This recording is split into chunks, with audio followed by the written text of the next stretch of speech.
ఏమన్నారు ఫస్ట్ దండోరా ఈవెంట్లో ఇష్యూ అది ఎప్పుడు జరిగింది? ఇప్పటికి 5 days. దాని గురించి సాగదీస్తున్నారు. తీగలా అయితే డొంకంతా కదిలేలాగా చిన్న విషయానికి ఇంత రాద్ధాంతం చేస్తున్నారే అని అక్కడ మొత్తము మన సౌందర్య గారిని, మన రష్మికని, వీళ్ళందరినీ చీరకట్టులో మహాతల్లి ఆమె సౌందర్యాన్ని దేవతలాగా, వీళ్ళందరినీ దేవతలాగా కొల్చాడు. ఎందుకు ఈయన మాట్లాడాల్సి వచ్చిందంటే, లుల్లు మాల్లో నిధి అగర్వాల్ ఆమె వేసుకున్న డ్రెస్ ఒకటి వేసుకొని వచ్చినప్పుడు అక్కడ బాడీ గార్డ్స్ లేకపోయి ఉంటే ఆ సిచ్యువేషన్ వేరే ఉండేది. ఆమె వేసుకునే చిన్నవి అవి తొక్కి ఇంకా ఊడిపోయింది అనుకోండి, ఎవరు పరుగు పోతుంది. అలాగే అందుకని సామాన్లు ఏదో చెప్పారా, సామాన్లు అనే మాట చెప్పారు. ఇంకా అక్కడి నుంచి ఏం మాట్లాడలేదు. కానీ జాగ్రత్తగా మీరు చీర కట్టుకొని ఏదైనా ఫంక్షన్కి వెళ్తే పద్ధతిగా వెళ్ళండి, ఇట్లా ఉంటే ప్రాబ్లం అవుతుంది అని చెప్పేసి అది దృష్టిలో పెట్టుకొని మాట్లాడారు. నిజంగా ఒక దేవతతో, ఒక ఆది పరాశక్తి అన్నారు, ఒక దేవతతో కొల్చిన తర్వాత కూడా ఇంత చిన్న పదానికి, ఇంత చిన్న ఓడికి అమ్మమ్మమ్మ ఎంత రచ్చ చేస్తున్నారు. ఏం కథ వీళ్ళు?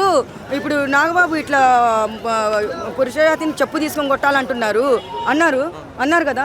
మరి అలాంటి వాళ్ళని అన్నప్పుడు సిగ్గు లేదా మాట్లాడడానికి? మా ఆడపిల్లల్ని దారుణంగా రేపులు చేసి చంపుతున్నారు, చిన్న పిల్లల్ని వదలకుండా చంపుతున్నారు, ముసలోళ్ళని కూడా చూడకుండా ఈ కామాంధులు చంపేటప్పుడు ఆ మాటలు ఎందుకు రావట్లేదు బయటికి? ఎందుకు మాట్లాడడం లేదు? ఆడపిల్లల మీద దౌర్జన్యాలు జరిగేటప్పుడు ఎందుకు మాట్లాడడం లేదు?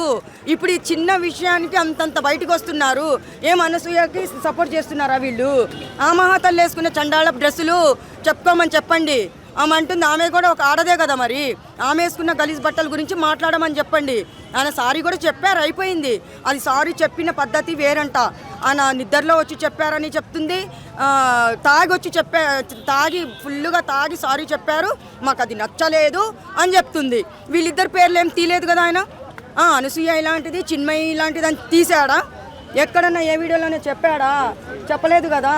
మరి ఇన్ని దారుణాలు జరిగేటప్పుడు, భార్యల్ని చంపేటప్పుడు, భర్తలు వచ్చి చంపేటప్పుడు, చిన్న అభంశుభం తెలియని ఆడపిల్లల మీద దౌర్జన్యాలు జరిగినప్పుడు మీరెందుకు నోరులెత్తట్లేదు? ఇప్పుడు ఎందుకు మగవాళ్ళని మీరు అది ఇది అని చెప్తున్నారు? ఏం వాళ్ళిద్దరికి సపోర్ట్ చేస్తున్నారా? ఆయన వైపు చాలామంది సపోర్ట్గానే మాట్లాడుతున్నారు. ఆ ఒక్క విషయమే ఇట్లా చెప్పారు, ఏదో నోరు జారి అని ప్రతి దాంట్లో టక్కని నోరు జారుతారు, మళ్ళీ క్షమాపణ చెప్తారు. అందుకు నేనేం చెప్తున్నానంటే, ఎవరైనా మనం మాట్లాడేటప్పుడు ఆచితూచి మాట్లాడాలి. కానీ ఈ మహాతల్లి ఏమో అందరికీ ఎంతంటే ఎంతైనా సెలబ్రిటీ కదా, ఇంకా ఫోన్లు కొట్టేసిందేమో, అందరినీ లైన్లోకి తీసుకుందేమో, నాగబాబు గారిని, ఇంకా ఎవరిని రేపు ఇంకా ఎవరినన్నా ప్రకాష్ రాజు గారి గురించి చెప్పాలంటే ఆయన ఏం పెద్ద శ్రీరామచంద్రుడు ఏం కాదు.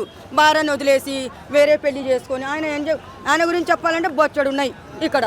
మరి వాళ్ళు ఎలాంటి వాళ్ళో తెలుసుకొని వాళ్ళ వీపు వాళ్ళు చూసుకొని మాట్లాడమని చెప్పండి. గుమ్మడికాయలు దొంగ అంటే భుజాలు తడుముకోవడం లాగా అనసూయ చేస్తుందాడ. నిన్ను దొంగ అనలేదు కదా, మరి నువ్వెందుకు మాట్లాడుతున్నావు? ఆయనకి ఏం తక్కువ చెప్పండి. ఆయన ఏంటంటే, ఆయనకి ముందే చౌదరీస్ అంటే చాలా ఆస్తులు ఉంటాయి వాళ్ళకి, ఆ క్యాస్ట్ ఆయనది. ఆయనకి ఏం సినిమాలో ఛాన్స్ రాకుండా బతికేంత కెపాసిటీ ఆయనకు ఉంది. ఏంటంటే ఆడవాళ్ళని దేవతలాగా, ఒక ఆది పరాశక్తి లాగా కొల్చారు. ఈ రెండు మాటల వల్ల ఇంత రాద్ధాంతం చేస్తున్నారంటే, అబ్బా మామూలుగా లేదు ఈ విషయము. వేరే దౌర్జన్యాలు జరిగినప్పుడు దాని గురించి ఎందుకు బయటికి రావట్లేదు? అది చెప్తున్నా నేను. ఇప్పుడు పాపము ఈమె ఏదో బాధపడి వాళ్ళకి ఫోన్లు కొట్టేసి ఉంటుంది మహాతల్లి అనసూయ గారు. ఫోన్లు కొట్టేసి నాగబాబు గారు చూడండి మాకు సపోర్ట్ చేయండి అని ఏదో అంటారు. మెగా ఫ్యామిలీ కదా, వాళ్ళు ఏం మాట్లాడినా చెల్లుతుంది. కానీ ఆయన అక్కడ ఏం తప్పు మాట్లాడలేదు. ప్రతి ఒక్కరు సపోర్ట్ చేసే మాట్లాడుతున్నారు. కానీ ఆయన అన్నది ఫస్ట్ అమ్మవారిలాగానే దేవతలతోనే కొల్చాడు ఆయన. అదొక్క మాట వల్ల ఎందుకు లుల్లుమాల్లో జరిగిన ఇన్సిడెంట్ మైండ్లో పెట్టుకొని అలా ఉండకూడదండి, కొంచెం జాగ్రత్తగా ఉండండి అని చెప్పాడు. అది తప్ప